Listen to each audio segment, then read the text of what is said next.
ada nilai yang tersirat di dalamnya. Ketika kita masuk ke dalam kelambu itu, seperti masuk kita ke dalam kubur.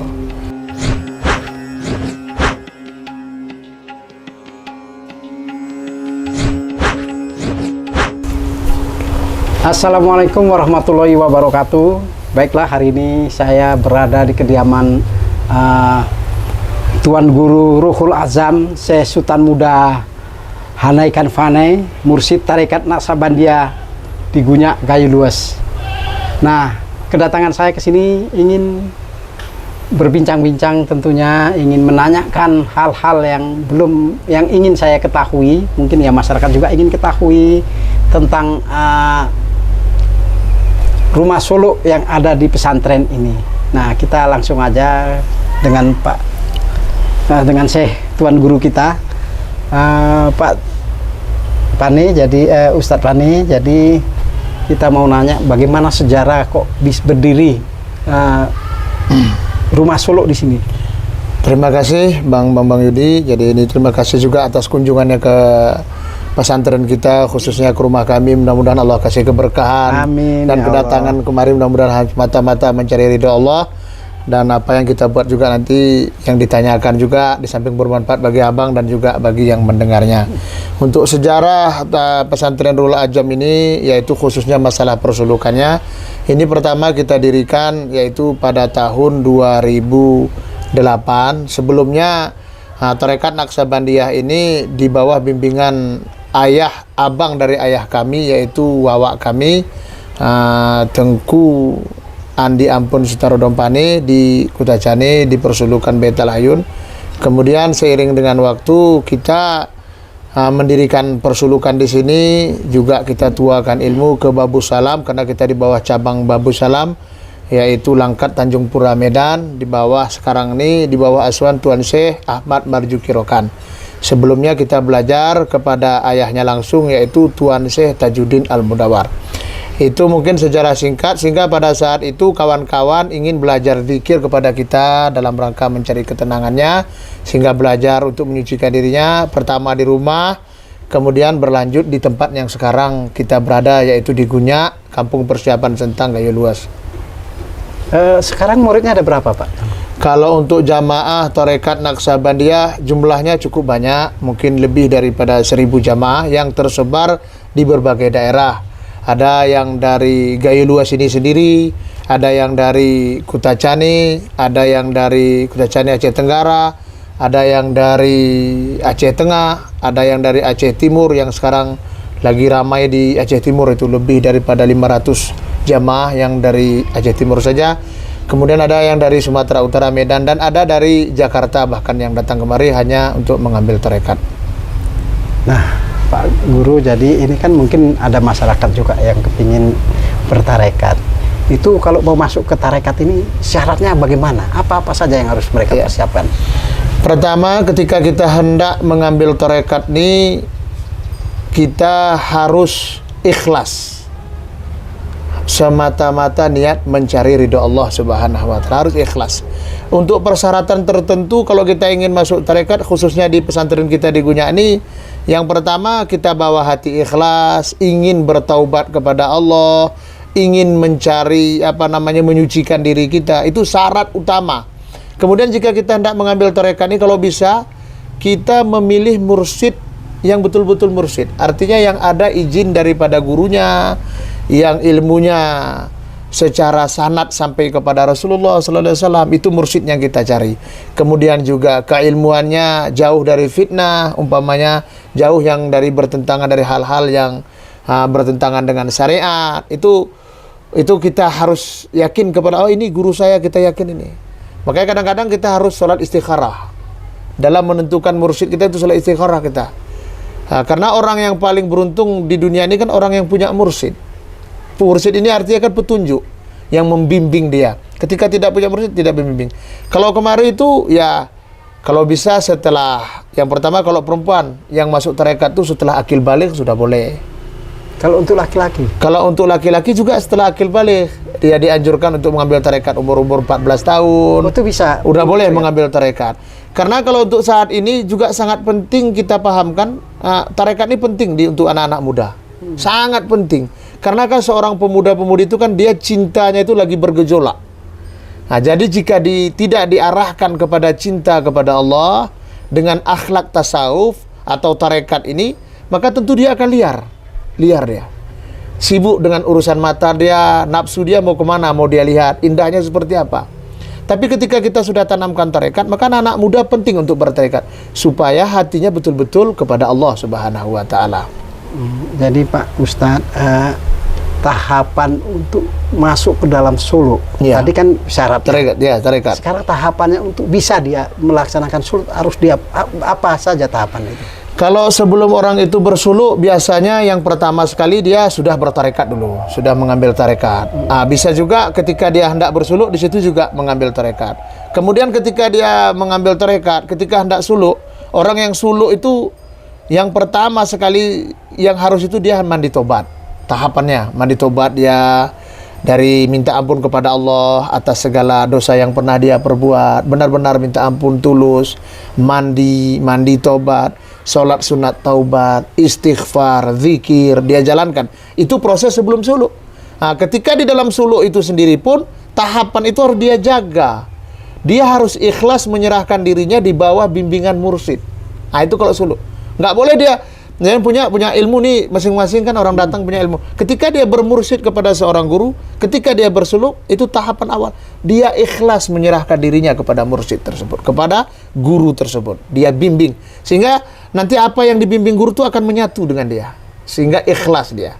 Kalau kita lihat lagi orang suluk, kalau di kita ini kemana-mana pakai undung-undung. Ya.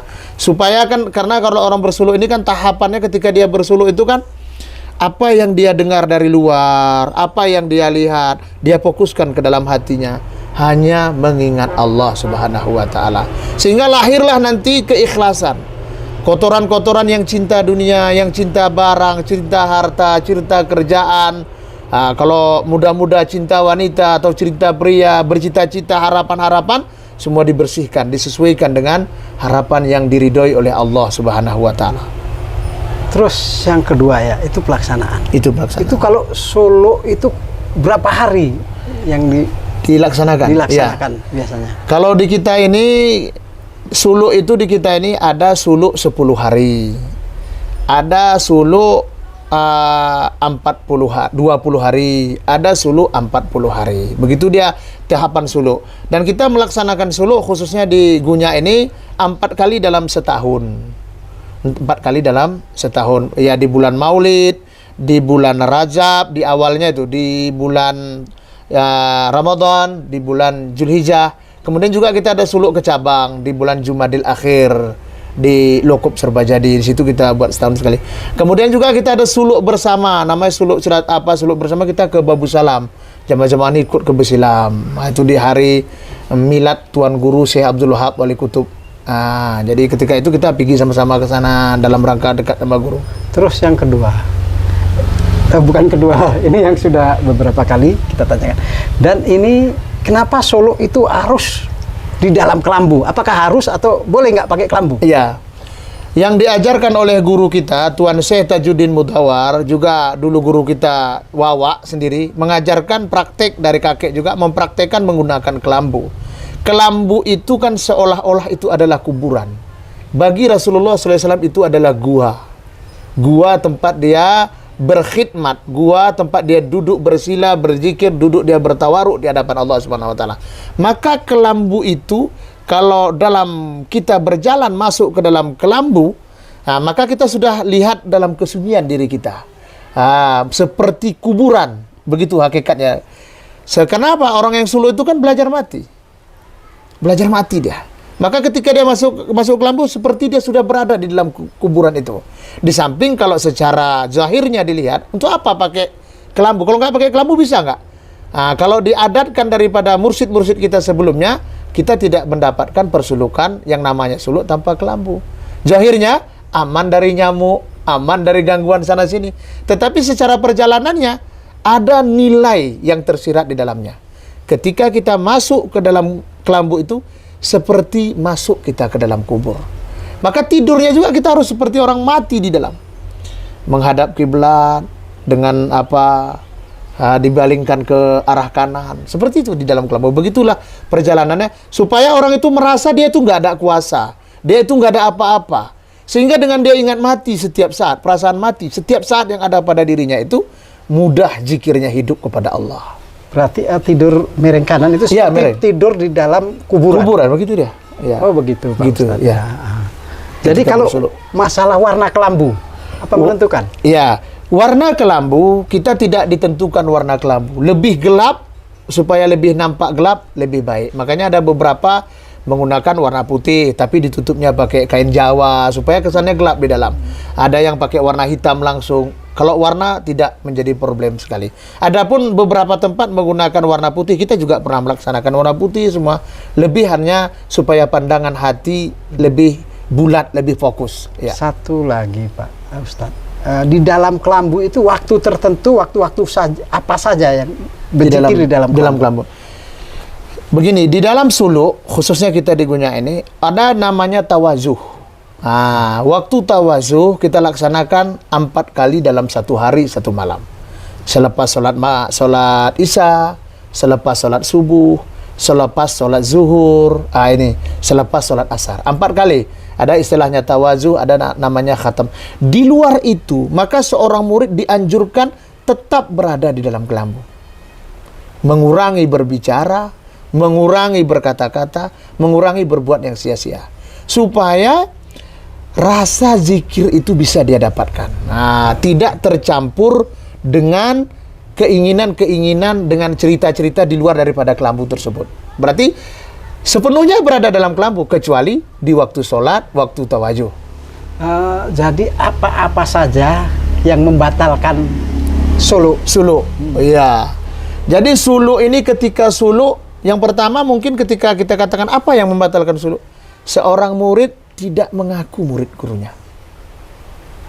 Murid itu dalam hati dia, aku ini sudah lepas dari suluk itu sendiri. Nah, itu dia sudah nggak suluk lagi. Sekalipun dia masih berada di dalam, aku nggak yakin sama murid ini. Kalau ditanya apa yakin ya secara detail, ya karena kan di suluk itu banyak hal-hal yang secara tata tertib. Maka ketika dia melanggar adab, dia mandi tobat. Nah, maka kalau ditanya apa yang membatalkan suluk, ya sudah nggak mengaku murid, sudah dia tidak ikut aturan tata tertib seperti sholat harus berjamaah, dia nggak mau berjamaah, maka dia berarti sudah keluar dari aturan tata tertib. Makanya ada salah satu yang saya bilang, kita dimanapun tinggal, kalau tidak ikut tata tertib, kita bisa kena laknat, kita kena ajab. Walaupun tinggalnya dalam masjid, tertib masjid gimana? Sholat sunat tahiyatul masjid, dia nggak mau. Berwudu nggak mau, dia berwudu. Nggak boleh nyanyi-nyanyi, dia nyanyi-nyanyi. Akhirnya kan dari tempat yang diberkah itu dia akhirnya berubah menjadi ajab. Di Mekah saja dia bertawaf di kota Mekah, ditawaf, dianjurkan di sana kita bagaimana? Lalu dia tidak mau ikut aturan tata tertib. Maka begitu juga di sini, di suluk. Siapa yang batal suluknya? Yang tidak mau ikut tata tertib suluk. Kalau suluk, apa boleh jalan-jalan keluar-keluar dari tempat lokasi suluk? Kalau dalam adab suluk salah satunya kita sudah ditentukan itu. Setiap jamaah itu ditentukan tidak boleh keluar daripada pagar yang ditentukan. Kecuali dengan izin mursyid. Karena kan tujuan suluk ini kan bagaimana sunyi tapi ramai bersama Allah. Nah ini, ramai dia bersama Allah. Tenang dia bersama Allah. Memfokuskan.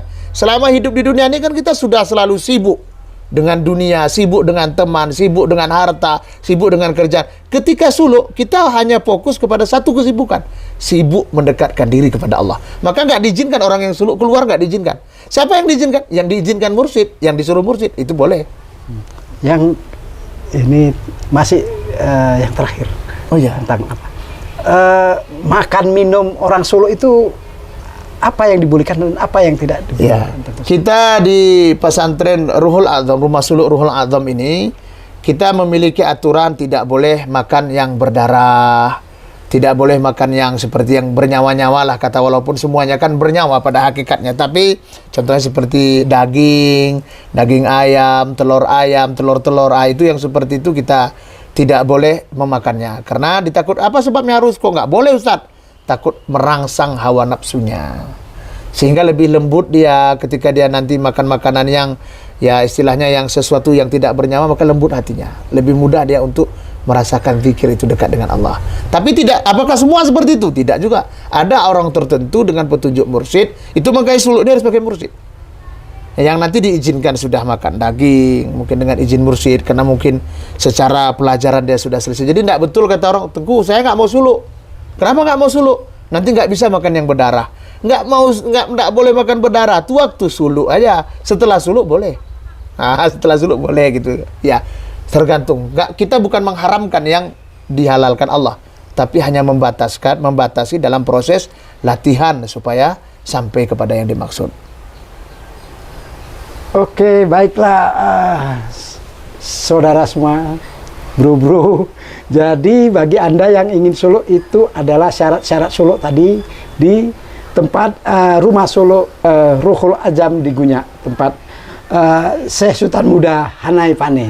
Nah, saudara, demikian dulu untuk tahap pembicaraan kita yang tahap awal ini. Nanti kita akan lanjutkan lagi bagaimana, apa tujuan daripada suluk dan apa manfaat suluk dan bagaimana merasakan suluk itu, apa-apa saja yang di dalam suluk itu. Oke ya, nanti kembali lagi sama kita. Assalamualaikum warahmatullahi wabarakatuh. Waalaikumsalam.